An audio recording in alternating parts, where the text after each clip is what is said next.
A toda hora, em todo o mundo. Olá, olá! Hoje temos uma surpresa para vocês. Uma entrevista com um humorista bem conhecido. Sabem quem é? O António Raminhos. Olá, Raminhos! Obrigada por vires à Rádio Miúdos. E a primeira pergunta que queremos fazer é: como é que começaste a fazer humor? Não posso dizer que era assim um desejo que eu tivesse desde pequeno, dizer, eu gostava de fazer comédia.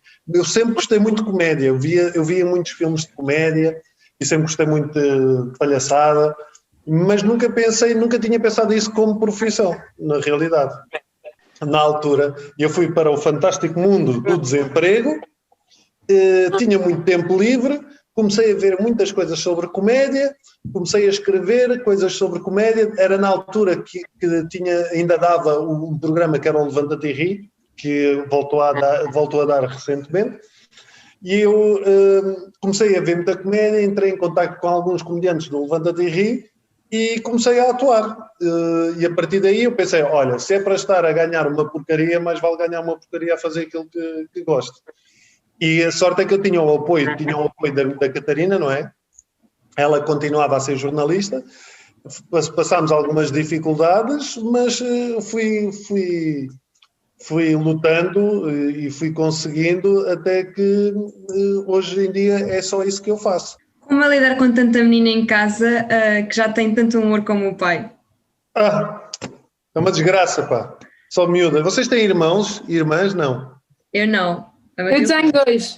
Eu sou do meio, sou a no meio. Tenho o mais pequenininho e tenho o maior. Mas dois rapazes, é isso? Sim, sou do meio, sou a única rapariga cá de casa. E tu és filha única, Matilde? Sou. Isso é que é tudo para ti. Isso é ter que dividir nada com ninguém. Olha, epá, é assim, são 4 mulheres cá em casa, não é? Eu gosto muito de estar com elas, mas isto dá muitas dores de cabeça. Tenho muitas dores de cabeça, são muito emotivas. Vocês são meninas, sabem como é que é, fazem dramas por tudo e por nada, ficam muito... Mas é muito giro, é muito giro. E elas são realmente muito divertidas. Porquê? Porque eu acho que muitas vezes tem a ver com a própria personalidade, como é óbvio, mas também o espírito de cá em casa, nós andamos sempre, brincamos muito uns com os outros e gozamos muito uns com os outros. Elas gozam muito connosco, nós também gozamos muito com elas, mas conseguimos saber, obviamente, distinguir o papel de pai e de filhos. E quando elas não se lembram, nós também chamamos a atenção. Mas é muito engraçado nós podermos brincar uns com os outros, isso é muito giro. Pois, eu sou a única rapariga cá de casa e o meu pai está sempre a dizer-me que sou muito chata e sou só uma rapariga, imagino se fosse, nem queria imaginar. Mas pronto, já estávamos a falar sobre as suas filhas. Porquê é que o António deu o nome de Maria às 3 filhas e de onde é que surgiu a ideia do programa As Marias? Ora bem, então porquê é que eu chamei Maria? Porque é mais fácil, porque assim nunca me engano no nome, estás a perceber? E quando eu chamo uma, vêm todas, estás a perceber? E assim nunca troco. É mentira, porque eu já troquei. Eu troco muitas vezes os nomes delas porque eu chamo sempre pelo segundo nome, não é? Chamo Maria Rita, Maria Inês ou Maria Leonor. E às vezes troco, sim. Às vezes estou a falar... E uma pessoa às vezes fazem tanta confusão na cabeça que às vezes estou a falar com uma e estou a olhar para ela e estou-lhe a chamar outro nome. Estou-lhe a chamar outro nome de uma das outras. E depois, imagina, estou a falar com a Maria Leonor, eu assim, Maria Inês, tu não podes fazer essa. E ela, Maria Leonor, eu, Maria Rita. E ela, Maria Leonor, eu, Maria Leonor. Isto acontece mesmo. Agora, porquê é que eu chamei Marias? Então foi assim, a primeira, chamámos Maria Rita, porque era um nome que gostávamos muito. Nós só tínhamos um nome de rapaz. Por acaso também tinha Maria, que era João Maria. Nós gostávamos do nome João Maria. E então pensámos, se for rapaz é João Maria, mas depois quando soubemos que era uma rapariga, ficámos, então e agora? Como é que nós vamos chamar a miúda? Ainda pensámos Maria João, só que a Catarina não gostava muito. Então Maria Rita, olha, ficou Maria Rita. A segunda, quando nasceu a rapariga, então nós pensámos Maria, ficava bem Maria Inês. E depois a terceira por ter sido outra rapariga, não é? Achámos graça, olha, já que é outra rapariga, vamos chamá-la também Maria, não é? Não fazia sentido ter uma Maria Rita, uma Maria Inês e depois uma Carla, coitadinha, ia-se sentir estranha no meio dali daquela gente toda. Isto foi a razão. Agora, os vídeos surgiram sobretudo porque eu já fazia essas brincadeiras em casa e fazia os vídeos e mandava muitas vezes para a Catarina. E um dia eu faço um vídeo, estava com elas as duas sozinha em casa, faço um vídeo e meti no Facebook e tive muita gente a falar sobre isso. Mais do que achar graça, reviam-se muito naquela situação de pai e de mãe, aquela situação que estava ali retratada. E então comecei a fazer mais vídeos, muitas vezes eu estava a brincar com elas e pensava, olha, isto é capaz de dar um vídeo engraçado. Depois voltava a fazer o mesmo tipo de brincadeiras para fazer os vídeos e era assim. Hoje em dia eu já não faço tanto, não é? Mas quando faço, muitas vezes é com a autorização delas, no sentido, eu pergunto, olha, tenho esta ideia, vocês querem fazer este vídeo? E elas dizem, sim, não, ou tipo, há uma que já quer filmar, tipo, eu filmo e vocês fazem. E então é muito engraçado. Brutal. Qual era o seu brinquedo favorito em pequeno? Os meus brinquedos, era Playmobil. Adorava Playmobil, adorava. Não tinha muitos, mas gostava, Playmobil que nós chamávamos cliques. Não sei porque é que se chamava clique, mas eu no outro dia estive a ver um anúncio do meu tempo e realmente no anúncio eles diziam cliques também, à Playmobil diziam cliques, então nós chamávamos brincar com os cliques. E hoje ainda, olha, tenho pena de, não sei o que é que fiz aos meus Playmobil, se os devo ter dado, mas tenho pena não ter uns quantos aqui em casa, pá, que era muito giro. Os seus pais sempre o apoiaram na decisão de ser humorista? Não. É assim, obviamente os pais, mais até os pais mais antigos, não é? Mais destes anos 80, da altura que eu sou, os pais muitas vezes querem os melhores o melhor para os filhos, não é? Mas muitas vezes o melhor, ou aquilo que na cabeça deles está o melhor, não é aquilo que está na cabeça dos filhos. E então eu queria experimentar isto e os meus pais queriam que eu fosse por uma coisa mais segura. Não é? Porque isto, apesar de ser comediante, isto e de eu estar bem, é uma profissão que depende muito se tenho ou não tenho trabalho. Por exemplo, eu tive uma quebra por causa da pandemia em relação aos espetáculos, eu tive uma quebra de 50%. Perdi 50% do meu rendimento, mas consegui compensar com outras coisas. Se eu não estiver a fazer um programa de televisão, eu não estou a ganhar dinheiro. Se eu não estiver a fazer espetáculos, eu não estou a ganhar dinheiro. Não é como trabalhar numa empresa, não é quando nós trabalhamos numa empresa a tempo inteiro.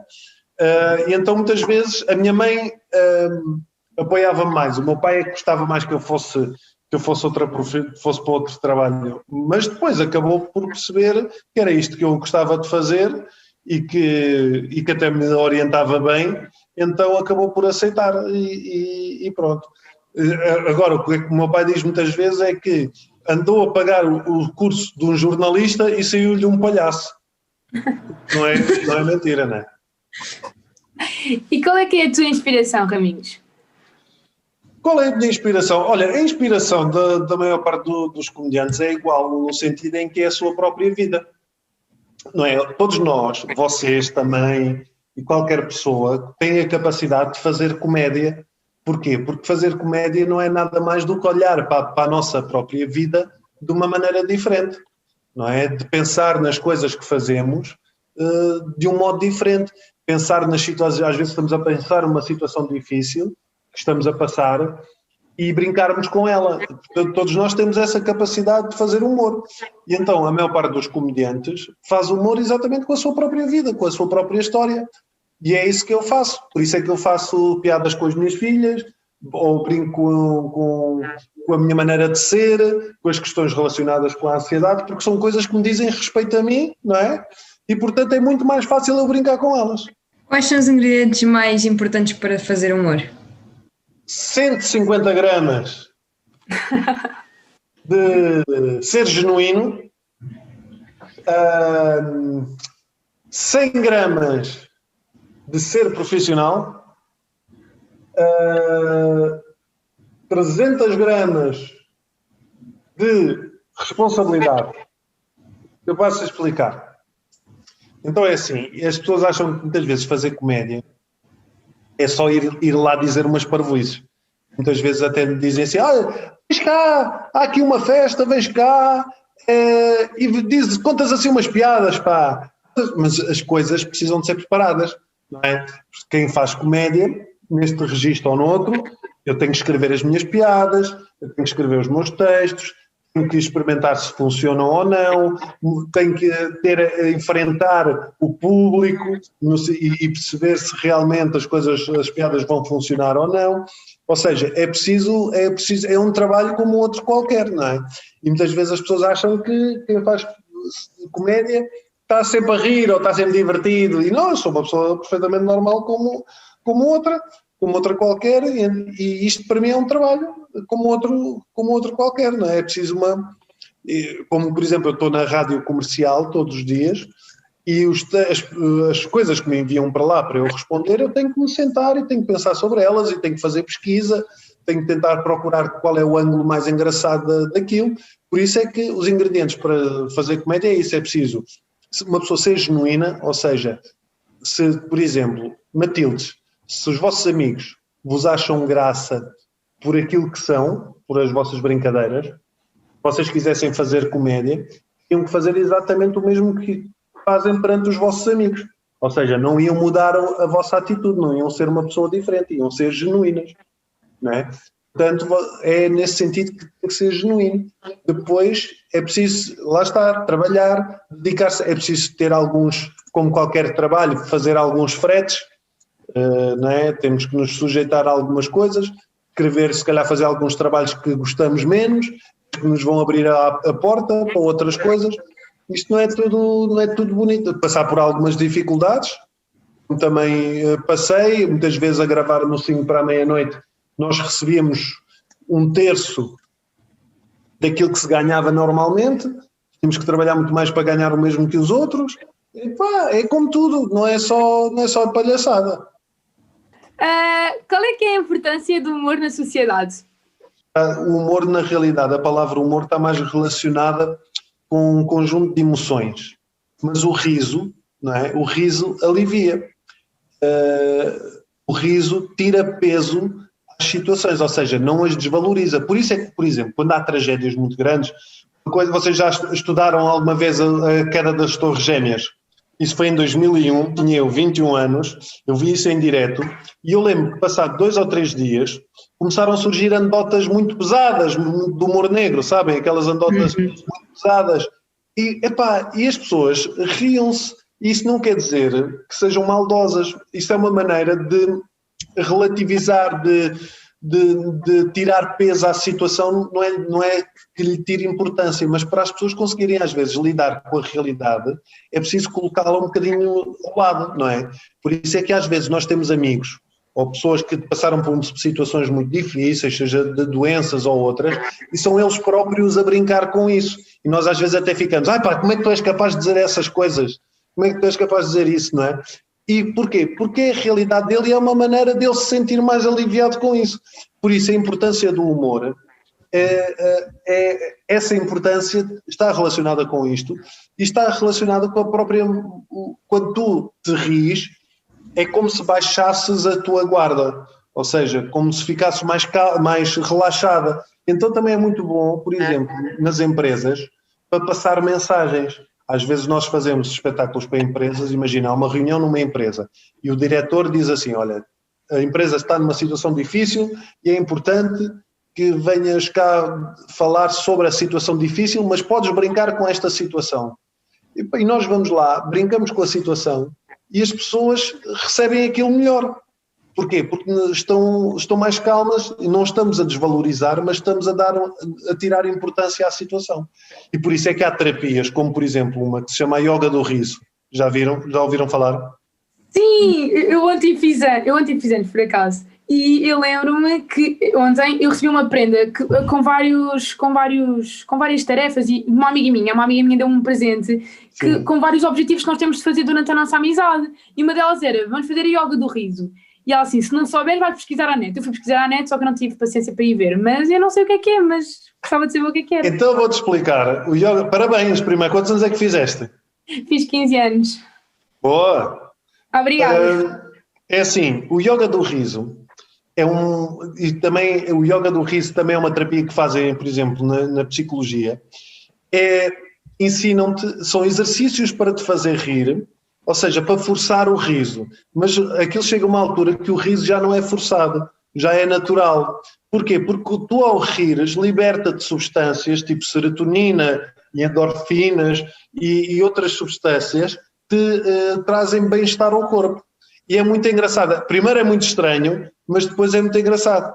Porque basicamente as pessoas começam-se a rir e tu às tantas já estás a rir, já não sabes porquê. Porque se eu me começar a rir assim...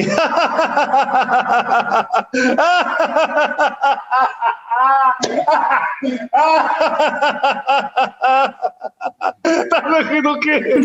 Do que é que tu estás a rir? Não sabes.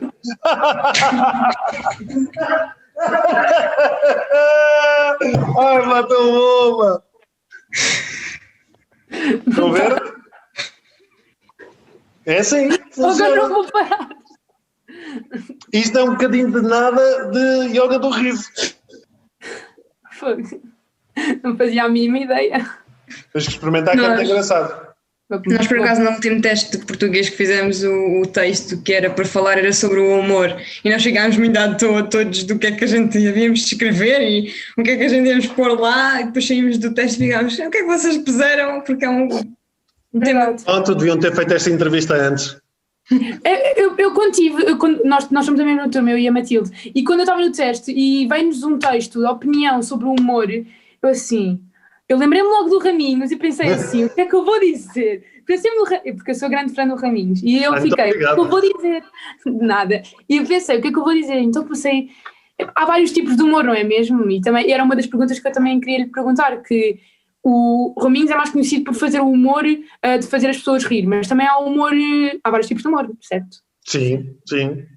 E pode-nos dar alguns exemplos de vários humores? Sim, há muitos tipos de humor, porque é assim, eu, por exemplo, eu gosto de fazer um humor mais depreciativo, autodepreciativo, ou seja, eu gosto de brincar com situações minhas, gosto de me colocar no papel de vítima, de brincar com esse tipo de situações, gosto de fazer exagerar, de fazer exageros, também gosto do humor negro. O humor negro é o quê? É tu lá está a gozares, brincares com situações muito pesadas, mas que eu gosto de fazer isso, por exemplo, mas também situações que estão diretamente relacionadas comigo, por exemplo. Eu sou capaz de falar da morte da minha mãe e brincar com isso, mas se calhar não sou capaz de brincar com a morte da mãe de um amigo meu, a não ser que eu saiba que ele está bem com isso. Mas isto tem a ver com a minha maneira de ser. Porque é assim, o humor, há uma coisa que se diz muito que é assim, o humor depende muito mais de quem o recebe do que quem o faz. O que é que isto quer dizer?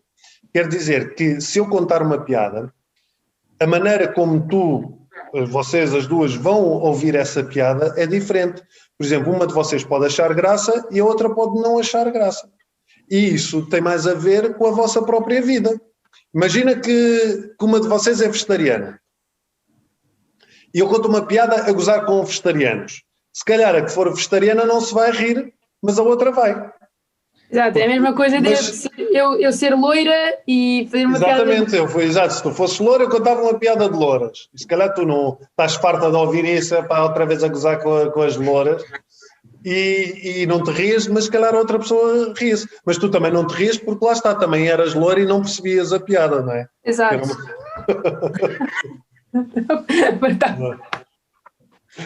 Estás a perceber? Ou seja, tu tens muito tipo, tens um humor mais físico, não é? Que é mais só usares o teu corpo e expressões. Eu também faço muitas piadas nonsense. O que é o nonsense? É como diz a palavra mesmo em inglês, é sem sentido, não tem sentido. mas exatamente por não ter sentido leva a pessoa para outro sítio, porque o humor, fazer piadas é exatamente isso, chama-se, a piada, na estrutura da piada chama-se o punch, o murro, a piada em si é o murro, ou seja, eu estou a levar a pensar para um sítio e de repente digo a coisa contrária, e isso é que te faz rir. E isso pode ser feito de várias maneiras. Como teste uma piada antes de a apresentar em público? Olha, testo como eu faço a piada, ou escrevo, neste caso, muitas vezes escrevo e às vezes mostro a amigos meus, de malta da comédia, olha, escrevi isto, vê lá o que é que achas, curtes, gostas, não gostas, achas piada a isto? E às vezes eles dizem, olha, está fixe, mas também se calhar podes ir por este lado, escrever mais sobre isto. Diga à Catarina, muitas vezes a minha mulher serve de barómetro também, eu conto-lhe as piadas. Às vezes estou num grupo de amigos e imagina, digo qualquer coisa e eu percebo que as pessoas se riem e eu penso, olha, isto dá uma boa piada e aponto, estruturo, geralmente, ou então às vezes estou com um grupo de amigos e já tenho uma piada pensada e eu lanço para o meio da conversa, disfarçado como se fosse no meio da conversa, para perceber se funciona ou não. E é engraçado porque há pessoas que são muito minhas amigas e que já me conhecem, agora não, porque estamos nesta história do confinamento há um ano, mas imagina quando tínhamos jantares, e se eu começo a dizer 2 ou 3 piadas seguidas, começam-me logo a dizer assim, já estás a testar piadas, não estás? Já estás a trabalhar. E às vezes pode acontecer isso. E também já aconteceu testar piadas em palco, coisas que eu escrevi, que achava, ok, isto é capaz de funcionar, e fazer no palco. E depois há umas que às vezes eu faço e que acho muita graça e depois vou lá e as pessoas não se riem. E era a pergunta que eu ia fazer mesmo agora. Ia perguntar se já tinha acontecido alguma vez o público não se rir da piada que tu disseste para o público. Sim, como é que foi isso? Então acontece, olha, é como o Ronaldo falhar um penalti, é a mesma coisa. Eu só não ganho é o mesmo do que o Ronaldo. É a grande diferença. Nem tenho a Georgina, tenho uma Catarina. Mas é isso, às vezes há piadas que não funcionam e nós temos que ir com esse espírito. Eu antes ficava muito chateado quando fazia uma piada e não funcionava, eu ficava fogo, mas já ninguém gosta de mim e não sei escrever piadas, isto é uma tragédia. Agora, este espetáculo último que eu estava a fazer, quando eu fui preparar, eu fiz várias atuações em bares para testar o material, chama-se testar o material, noites de comédia em bares, levava as piadas escritas num papelinho, olha, por acaso não tenho aqui, levava as piadas escritas num papelinho e já as tinha preparado, não é? E fazia, mas muitas vezes estava a fazer e aquilo não corria bem e eu, ok. Às vezes até dizia, a malta não se ria e eu ficava a olhar assim para eles e dizia, bom, já vi que esta não presta, pumba, escrevia e seguia. E isso faz assim. Faz parte do trabalho. Verdade. Qual o melhor humorista que você já trabalhou para si? Português, neste caso. Melhor humorista com quem já trabalhei? Olha, é assim, eu já trabalhei com o Hermano José, que é uma referência para todos nós que fazemos comédia. O Hermano José continua a ser uma referência. É aquilo que se chama uma lenda viva. E é muito divertido estar com ele porque ele conta muitas histórias. E então tem histórias hilariantes, não é? E eu já ouvi às vezes as histórias 3 e 4 vezes, mas gosto de sempre estar a ouvir como se fosse a primeira vez. É muito giro. Mas, mas depois há uma data deles que eu já seguia e gostava e que tive a sorte de se tornarem meus amigos. Isso é que é giro. Isso é o melhor de tudo, as amizades que se ganham. Pois é verdade. E qual é que é o maior sonho enquanto humorista? Não sei se já o concretizou ou não, mas... Não, o maior sonho... Eu acho que, olha, eu não penso muito nisso, tal como eu não pensava fazer comédia. Eu também não penso muito no futuro, no sentido... E não é uma coisa não tem a ver com falta de responsabilidade, é exatamente... se calhar não estar tão preocupado nesse sentido. Eu vou fazendo as coisas à medida, por exemplo, olha, tenho uma ideia para um espetáculo. Olha, se calhar vou pensar em fazer um espetáculo sobre isto. Falo com o meu agente, falo com as pessoas, olha, o que é que achas? Vamos fazer um espetáculo sobre isto? Olha, vou escrever um livro. Sobre isto. Se calhar, portanto, vão surgindo muito assim. O que é que o meu maior sonho? O meu maior sonho não sei, o meu maior sonho, se calhar agora, até nesta altura, como eu comecei a falar mais das minhas questões relacionadas com a ansiedade e o stress, se calhar o meu maior sonho é poder ajudar as pessoas nesse sentido. Ou seja, poder ajudar com graça, não é? Com piada, e poder ajudar as pessoas nesse sentido. Se calhar é capaz de ser isso. E depois vou fundar uma igreja com o meu nome. A sério? Achas? Não. Gostei dessa. Como é que se sentiu na primeira vez que subiu ao palco? Olha, como ainda me sinto agora muito nervoso, com vontade de ir à casa de banho a toda a hora, e sempre a pensar assim, mas porque é que eu estou a fazer isto? Devia estar a fazer outra coisa, eu não devia estar aqui, mais valia estar a trabalhar no McDonald's, ou mais valia estar a arrumar carros, porque é que ou vou trabalhar para as finanças, porque ao menos estou sossegado e estou lá a fazer o meu trabalhinho das 9 às 5 e agora vim meter aí, aqui as pessoas não gostam, e é sempre isto, é muito nervoso, agora um bocadinho mais consciente, porque já passei por isto muitas vezes, mas estou sempre muito nervoso e o nervoso acaba por ser bom, porque é a adrenalina a entrar, não é? Portanto, é a adrenalina, aquela vontade de estar ali a fazer aquilo a entrar. Mas ao mesmo tempo é horrível, pá, é muito difícil. As pessoas acham que é fácil estar ali em cima de um palco com 200, 300, 2.000 pessoas, como já tive, e ter que fazê-las rir, não é? Tu estás à espera de uma reação das pessoas. Mas olha, é assim, como diz o Tony Carreira, foi a vida que eu escolhi. Não, assim, deve ser. Eu não me imagino a fazer assim, entrar num palco com não sei quantas pessoas para dizer piadas. Mas não, eu não conseguia. Em falar em carreira, qual é que foi o melhor momento da tua carreira? Ou seja, o momento que te sentiste mais feliz, que estavas mesmo assim, oh meu Deus, é mesmo isto que eu quero, sinto-me mesmo feliz por fazer isto. Boa pergunta. Houve duas alturas.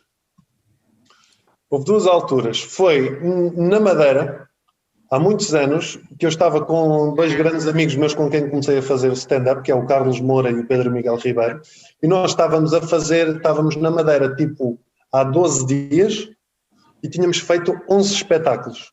Estávamos a atuar todos os dias, basicamente. E eu quase no fim desses 12 espetáculos, de estar todas as noites em cima do palco a fazer aquilo e a ver as pessoas a rir, eu lembro-me de estar em palco e pensar, e eu sempre estive muito preocupado com essa coisa, o que é que as pessoas vão pensar de mim, será que umas acham graça e outras não acham? E eu lembro de estar em palco e a pensar, é isto mesmo que eu quero fazer. Não quero saber se as pessoas, não quero saber se umas gostam e outras não gostam, eu tenho que ser genuíno, e se eu for genuíno, vai gostar quem importa que goste. E essa é a verdade. Eu dizer que não quero saber se as pessoas não gostam não tem a ver com o desvalorizar o público. Tem a ver com perceber que nem toda a gente gosta de nós. E isso serve para qualquer trabalho. Serve para comediante, serve para um desportista, serve para um professor, serve para para um músico, serve para qualquer pessoa. Muita gente não vai gostar daquilo que nós fazemos. E isso diz mais sobre elas também do que sobre nós. Não tem nada a ver connosco. Tem a ver com as pessoas, ok? E isso serve para vocês também na própria escola, na relação com os vossos amigos. Há muitos amigos, amigos ou colegas, ou pessoas na escola que não vão gostar de vocês. E isso não tem mal eles não gostarem de vocês e vocês não têm que sentir mal com isso. Vocês é que têm que gostar daquilo que vocês fazem e perceber que não estão ali para agradar os outros, estão ali para seguirem o vosso caminho. Isso é o mais importante. E foi nessa altura que eu percebi, eu estou aqui para seguir o meu caminho.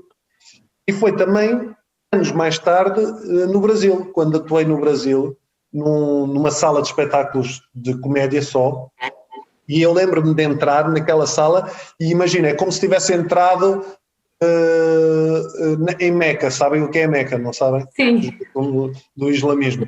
Yeah. É como se tivesse entrado em Meca, ou seja, era aquele sítio, ou como se tivesse ido a Roma a ver o Papa. Estão a ver?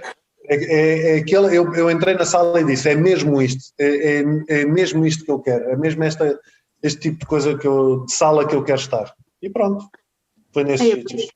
Brutal. Alguma vez imaginou que poderias chegar a este nível de fama, de carreira? Boa pergunta também. Não me preocupo muito com isso. O que eu pensava às vezes é que gostava, e aquilo que eu gosto de pensar é que gostava de ser respeitado. Respeitado, ou seja, construir o meu caminho e olhar para trás e ver, olha tudo isto que eu fiz, olha as pessoas que gostaram daquilo que eu fiz, olha a importância que eu tive para a vida de algumas pessoas. Não tem nada a ver com a fama, até porque eu gosto obviamente de ser conhecido, mas é um reflexo daquilo que eu tenho feito, do trabalho, não é? Mas eu, por exemplo, eu não mudei a minha vida, eu continuo a ir às compras, eu quando vou ao futebol vou às relotes, beber uma cerveja com os amigos, eu gosto de andar na rua normalmente, não me escondo, não é tipo armada em vedeta de óculos escuros, que estas pessoas conhecem. Não, portanto a fama eu acho que é importante porque é um reflexo do trabalho, mas a fama não é um objetivo. Nem pode ser um objetivo para nada, porque depois as pessoas percebem, às vezes as pessoas quando querem ser muito famosas, depois chegam, às vezes até atingem essa fama e percebem que não é nada daquilo que pensam, porque a fama traz muita coisa, não é? Traz coisas boas e traz coisas más. Traz muita gente a falar de vocês, lá está, muitas revistas a falar de vocês, que a maior parte das vezes não dizem o que é suposto, inventam coisas. Muita gente a falar mal de vocês, mas nesse sentido quase de bullying, não é? De dizer coisas feias, e nós tentamos obviamente não ligar por aquilo que eu vos disse há pouco, mas às vezes é difícil, não há só coisas boas na fama. É verdade. Foi tudo dito. Não sejam famosas, hein? Não. Antissociais para o resto da vida, sempre. Sempre. E por último mesmo, queria perguntar se queria deixar alguma mensagem, se podia deixar alguma mensagem para os nossos ouvintes, toda a gente que nos está a ouvir, de qualquer lado do mundo, e para todos aqueles que acompanham a sua carreira. É isso, eu acho que é importante, nesta altura que é uma altura tão complicada para todos nós, não é? A coisa mais importante que nós podemos ter é exatamente essa capacidade que nós temos para nos avaliarmos, ou seja, de olharmos para dentro de nós, de pensarmos o que é que podemos fazer pelo outro, como é que eu posso ajudar a outra pessoa, o que é que eu posso fazer para o outro se rir, vão perceber? Muitas vezes mesmo aquelas pessoas de quem nós não gostamos. Olha, por exemplo, eu fiz uma coisa engraçada, foi este ano novo, eu não mandei mensagens de ano novo para ninguém. Ou melhor, só mandei mensagens de ano novo para pessoas com quem eu ano passado tive algum problema, ou pessoas de quem eu tenho inveja. Eu mandei a mensagem para essas pessoas, a desejar-lhes o melhor, e fui sincero e disse assim, olha, e gostava de ter o talento que tu tens, ou gostava espero que tenhas muito sucesso e que um dia possa estar onde tu estás também. Vão perceber? O que eu quis fazer aqui com isto é isso mesmo, é a nossa capacidade de percebermos que somos todos humanos no sentido de pensar como é que nós podemos tornar de alguma maneira este mundo mais agradável e que todos falhamos. Radiomiúdos.pt. A toda hora, em todo o mundo.